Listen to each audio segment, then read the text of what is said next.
ও 30 টাকা কেজি মাছে বাবু ভেয়ে খাবেলো। জল দিয়ে বেশি করিস না, 8টা বাজে দেরি করিস না, 8টা বাজে দেরি করিস না। ও 30 টাকা কেজি মাছে বাবু ভেয়ে খাবেলো।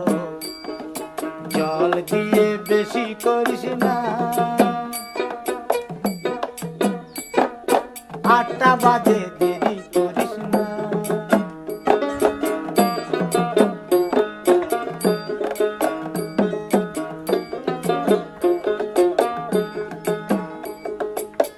রূপালী মাছের মতো গরু পাহাড়